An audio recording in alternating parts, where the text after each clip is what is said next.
ओम शांति। अव्यक्त महावाक्य है, सबसे श्रेष्ठ तख्त और ताज। ध्यान से सुने बाबा क्या कहते हैं। 20-8-71 का अव्यक्त महावाक्य है, सबसे श्रेष्ठ तख्त और ताज। आज यह भट्ठी का ग्रुप डबल भट्ठी करने लिए आए हुए हैं। डबल भट्ठी कौन सी? डबल भट्ठी के रहस्य को समझते हो? बाबा कहते हैं मधुवन तो है ही भट्ठी, लेकिन मधुवन भट्ठी के अंदर भी विशेष कौन सी भट्ठी में अपने रहे हुए संस्कारों को भस्म करने के लिए आए हैं। तो डबल भट्ठी का फोर्स भी बढ़ता है ना, क्योंकि कोर्स मिलता है, एक तो जनरल दूसरा पर्सनल। डबल कोर्स होने के कारण डबल फोर्स भी बढ़ता है। तो जैसे डबल फोर्स बढ़ता है, वैसे ही सदा अपने को डबल ताजधारी समझकर चलते रहे हैं। तो यह डबल कोर्स सदैव फोर्स में रहे। डबल ताज कौन सा है? अभी डबल ताजधारी हो कि भविष्य में बनेंगे? अभी डबल ताजधारी हो कि भविष्य में बनेंगे? अभी डबल ताज कौन सा है? एक है लाइट अर्थात प्योरिटी की निशानी का, और दूसरा है जो संगम युग पर सर्व प्राप्तियाँ होती है, जिस शक्ति द्वारा ही जिम्मेवारी को धारण कर सकते हैं। तो अभी बाबा क्या बता रहे हैं कि अभी डबल ताज कौन सा है? एक है लाइट अर्थात प्योरिटी की निशानी का, और दूसरा है जो संगम युग पर सर्व प्राप्तियाँ होती है, जिस शक्ति द्वारा ही जिम्मेवारी को धारण कर सकते हैं। तो लाइट का क्राउन भी और माइट का भी, प्योरिटी का भी और पावर का भी, यह डबल ताज निरंतर धारण करने वाले। तो बताओ, डबल फोर्स सदा कायम नहीं रहेगा? दोनों की आवश्यकता है, और दोनों सदा कायम रहने से सदा शक्तिशाली स्वरूप दिखाई देंगे, है ना। दोनों अगर सदा कायम रहेगा तो क्या दिखाई देंगे? शक्तिशाली। सर्विस में सफलता प्राप्त करने के लिए यह दो ताज आवश्यक है। फिर जितना जितना नंबरवार हर एक ने धारण किया है, उस प्रमाण स्वरूप में सफलता व अपने पुरुषार्थ में सफलता पाते जा रहे हैं।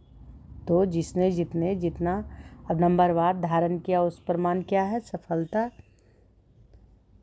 वह अपने पुरुषार्थ में सफलता पाते जा रहे हैं। तो डबल ताज भी चाहिए और डबल तख्त भी चाहिए। डबल तख्त कौन सा? डबल ताज तो बाबा बता दिए, और तख्त हर एक ने अपना अपना रिस्पॉन्स दिया। एक तो बाप दादा के दिल तख्त रूपी तख्त नशीन होना। सभी ने श्रेष्ठ तख्त तो बाप दादा के दिल तख्त नशीन बनना ही है। साथ साथ इस तख्त पर बैठने के लिए अचल और डोल एक रस स्थिति का तख्त चाहिए। अगर इस स्थिति के तख्त पर स्थित नहीं हो पाते हो, तो बाप दादा के दिल रूपी तख्त पर भी स्थित नहीं हो सकते। इसलिए यह अचल अडोल एक रस स्थिति का तख्त बहुत आवश्यक है। इस तख्त से बार बार डगमग हो जाते हैं। इसलिए अपने अकाल तख्त नसीन न बनने के कारण इस एक रस स्थिति के तख्त पर भी स्थित नहीं हो सकते। तो अपने इस भ्रिकुटी के तख्त पर अकाल मूर्त बन स्थित होंगे, तो एक रस की स्थिति के तख्त पर और बाप दादा के दिल तख्त पर विराजमान हो सकेंगे, है ना। तो एक रस स्थिति कैसे होगा? जब भ्रिकुटी तख्त पर अपने, है ना, अकाल मूर्त बन स्थित होंगे, तो एक रस की स्थिति के तख्त पर और बाप दादा के दिल तख्त पर विराजमान हो सकेंगे।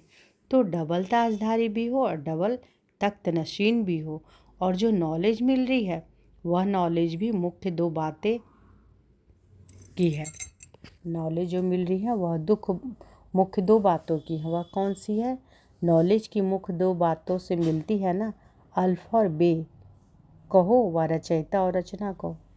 रचना में पूरी नॉलेज आ जाती है, तो रचयिता और रचना इन दोनों मुख्य बातों में अगर नॉलेजफुल हैं तो पावरफुल भी बन सकते हैं। अगर कोई रचना की नॉलेज में पूरा नॉलेजफुल नहीं है, कमज़ोर है, तो स्थिति डगमग होगी।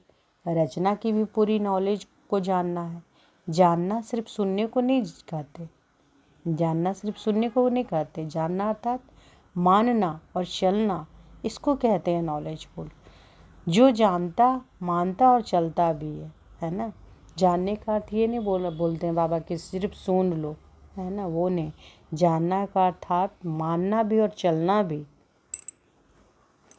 इसको कहते हैं नॉलेजफुल। तो जानता, मानता और चलता भी है।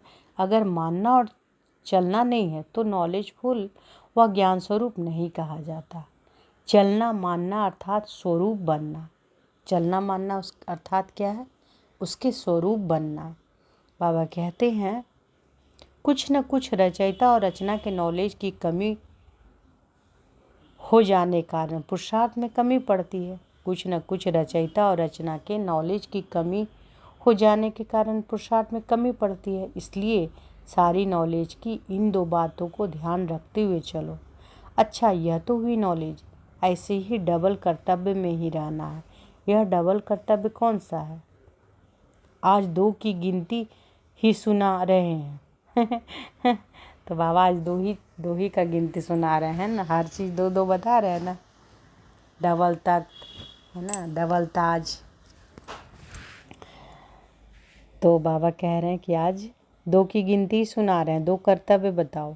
सारे दिन डबल कर्तव्य आपका चलता रहता है। मुख्य कर्तव्य है ही विनाश और स्थापना का। कुछ विनाश करना और कुछ रचना रचनी है। रचना सभी प्रकार की रचते हो। एक तो सर्विस द्वारा अपनी राजधानी की रचना कर रहे हो और दूसरी करनी है बुद्धि में शुद्ध संकल्पों की रचना। और व्यर्थ संकल्पों और विकल्पों के विनाश की विधि भी आप लोग समझ गए हो। रचना मनसा द्वारा भी है और वाणी द्वारा भी। दोनों प्रकार की रचना रचते हो। इस प्रकार डबल कर्तव्य करते हो। इसी कार्य में सारा दिन बिजी रहे तो बताओ एक रस स्थिति नहीं हो सकती? बाबा कह रहे हैं एक रस स्थिति नहीं रहती, उसका कारण रचना रचने नहीं आती व विनाश करना नहीं आता।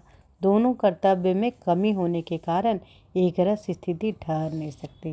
तो एक रस स्थिति क्यों नहीं ठहरती है? बाबा कहते हैं उसका कारण है रचना रचने नहीं आता, विनाश करना नहीं आता। दोनों कर्तव्य में कमी होने के कारण एक रस स्थिति ठहर नहीं सकती। इसलिए डबल कर्तव्य में रहना।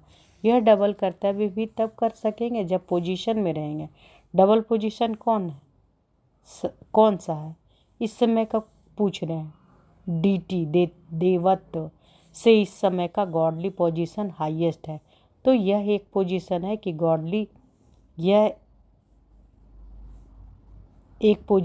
कि गॉडली चिल्ड्रन है, ब्रह्मा कुमार कुमारियां भी हैं।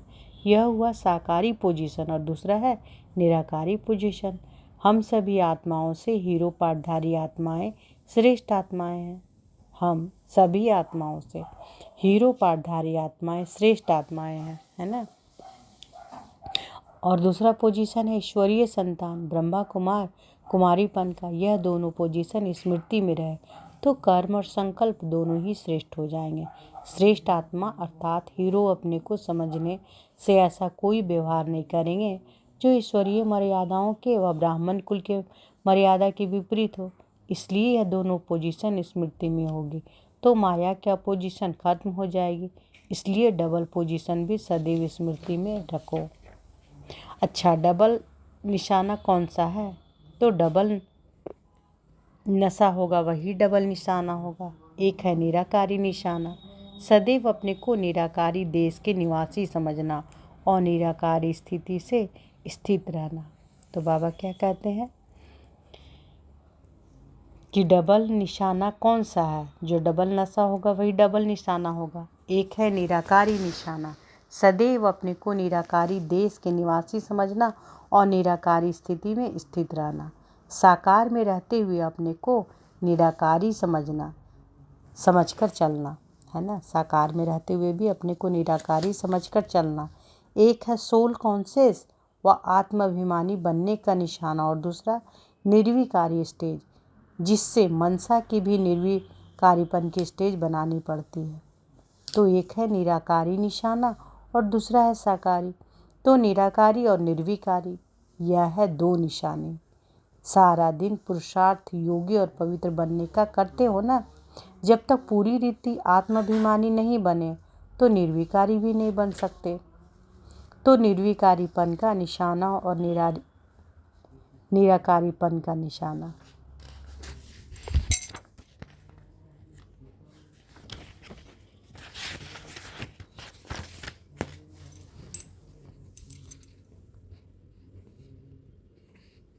तो बाबा क्या कहते हैं, तो निर्विकारी भी नहीं बन सकते, तो निर्विकारीपन का निशाना और निराकारीपन का निशाना, जिसको फरिश्ता कहो, कर्मातीत स्टेज कहो।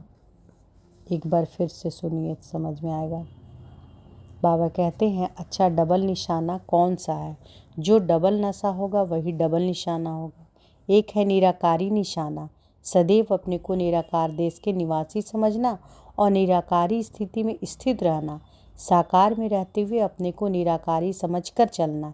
एक सोल कॉन्शियस व आत्माभिमानी बनने का निशाना, और दूसरा निर्विकारी स्टेज, जिससे मनसा की भी निर्विकारीपन की स्टेज बनानी पड़ती है। तो एक है निराकारी निशाना और दूसरा है साकारी। तो निराकारी और निर्विकारी, यह है दो निशानी। सारा दिन पुरुषार्थ योगी और पवित्र बनने का करते हो ना, जब तक पूरी रीति आत्माभिमानी नहीं बने हैं तो निर्विकारी भी नहीं बन सकते। तो निर्विकारीपन का निशाना और निराकारीपन का निशाना, जिसको फरिश्ता कहो, कर्मातीत स्टेज कहो। लेकिन फरिश्ता भी तब बनेंगे जब कोई इम्प्योरिटी अर्थात 5 तत्वों के आकर्षित नहीं करेंगी। जरा भी मनसा संकल्प भी इम्प्योर अर्थात अपवित्रता का ना हो, तब फरिश्ता की निशानी में टिक सकेंगे। तो यह डबल निशाना भी सदैव स्मृति में रहना चाहिए। और डबल प्राप्ति कौन सी है? अतीन्द्रिय सुख की प्राप्ति, उसमें शांति और खुशी समाई हुई है। यह हुआ संगम युग का वर्षा। अभी जो प्राप्ति है वह फिर कभी भी प्राप्त नहीं हो सकती। तो डबल प्राप्ति है बाप और वर्षा। बाप की प्राप्ति भी सारे कल्प में नहीं कर सकते।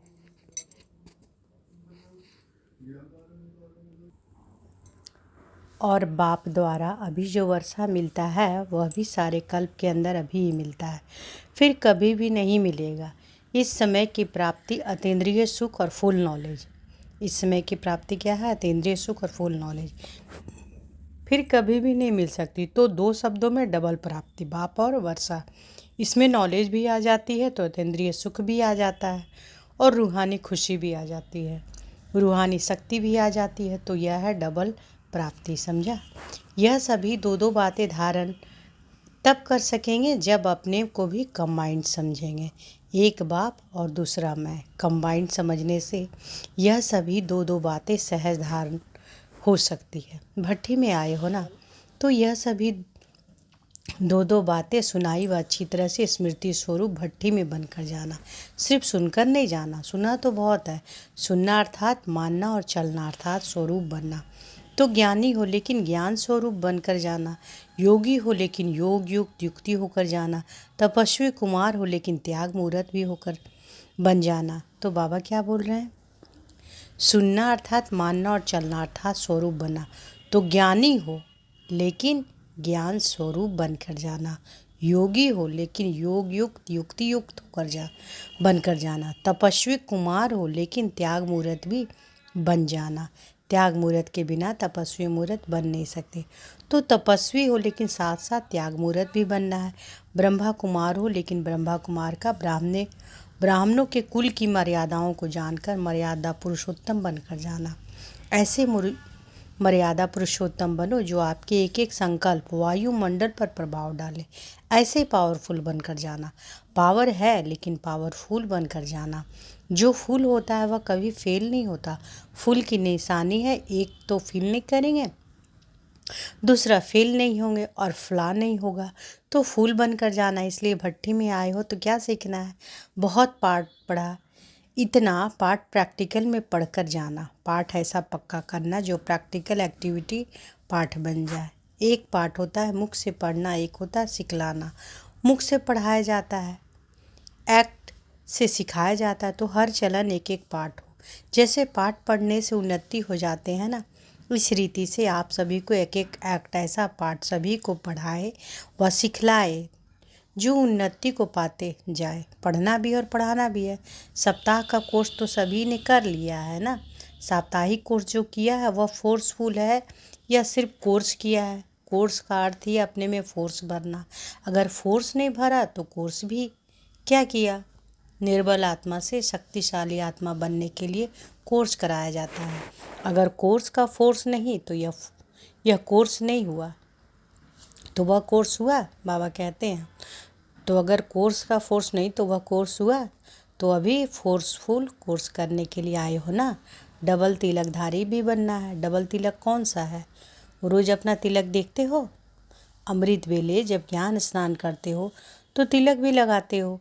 आत्मिक स्मृति व स्वरूप का तिलक तो हो गया, दूसरा है निश्चय का तिलक। आत्मिक स्मृति व स्वरूप का तिलक तो हो गया, दूसरा क्या है? निश्चय का तिलक। एक तो आत्मिक स्थिति का तिलक, दूसरा हम विजयी रत्न है। हर संकल्प, हर कदम में विजय, सफलता भरी हुई है। यह विजय का तिलक क्विट्री है, तो आप लोगों का तिलक है विजय का और विजय रूप का। यह डबल तिलक सदैव स्मृति में रहे। स्मृति अर्थात तिलकधारी बनना है। तो डबल तिलक को भी कभी भूलना नहीं। मैं विजयी हूँ, इस स्मृति में रहने से कभी भी भिन्न भिन्न परिस्थितियाँ हिला नहीं सकती। विजय हुई पड़ी है। वर्तमान समय अपनी स्थिति डगमग होने के कारण विजय अर्थात सफलता में डगमग दिखाई देते हैं, लेकिन विजय हर कर्तव्य में पड़ी हुई है। जैसे कोई सीजन की खराबी होती तो सीजन की खराबी के कारण टेलीविज़न में भी स्पष्ट दिखाई नहीं देता है। इस रीति से अपनी स्थिति की हलचल होने के कारण विजय का अथवा सफलता का स्पष्ट अनुभव नहीं कर पाते हो। कारण क्या है? अपनी स्थिति की हलचल स्पष्ट को भी अस्पष्ट बना देती है। उलझनों के कारण उज्जवल नहीं बन सकते हो। इसलिए अपनी स्थिति की हलचल नहीं होगी तो स्मृति क्लियर होगी। वह होती है सीजन क्लियर, यह है स्मृति क्लियर। अगर स्मृति क्लियर है तो सफलता भी क्लियर रूप में दिखाई देगी। अगर स्मृति क्लियर नहीं, वह अपने ऊपर पूरी केयर नहीं, केयरफुल कम होने का रिजल्ट भी फुल दिखाई नहीं देती। जितना अपने ऊपर केयर रखते हो उतना क्लियर होते हो, और इतना ही सफलता अपने पुरुषार्थ में व सर्विस में स्पष्ट और समीप दिखाई देगी। नहीं तो ना स्पष्ट दिखाई देती है ना समीप दिखाई देती है। टेलीविज़न में दूर का दृश्य समीप और स्पष्ट भी होता है ना। इस रीति से एक रस स्थिति होने के कारण केयरफुल और क्लियर होने के कारण सफलता समीप और स्पष्ट दिखाई देगा। समझा? अगर दोनों से एक की भी कमी होगी तो सफलता अनुभव नहीं करेंगे, फिर उलझेंगे। फिर कमजोरी की भाषा होती है, क्या करें या कैसे होगा, यह भाषा हो जाती है। इसलिए दोनों ही बातें धारण करके जाएंगे तो सफलता मूर्त बन जाएंगे। सफलता इतनी समीप आएगी जैसे गले में माला कितनी समीप आ जाती है, तो सफलता भी गले की माला बन जाएगी। अच्छा, तो बाबा इस महावाक्य में क्या बोले? इस अव्यक्तवाणी में कि रचयिता और रचता, इन दोनों मुख्य बातों में अगर नॉलेजफुल है तो पावरफुल भी बन सकते हैं। अगर कोई रचना की नॉलेज में पूरा नॉलेजफुल नहीं है, कमज़ोर है, तो स्थिति डगमग होती है। रचना की भी पूरी नॉलेज को जानना है। जानना सिर्फ सुनने को नहीं कहते हैं। बाबा क्या कहते हैं? जानना सिर्फ सुनने को नहीं कहते, जानना अर्थात मानना और चलना, इसको कहते हैं नॉलेजफुल। जो जानता, मानता और चलता भी है। अगर मानना और चलना नहीं है तो नॉलेजफुल व ज्ञान स्वरूप नहीं कहा जाता। चलना मानना अर्थात स्वरूप बनना। अच्छा, ओम शांति।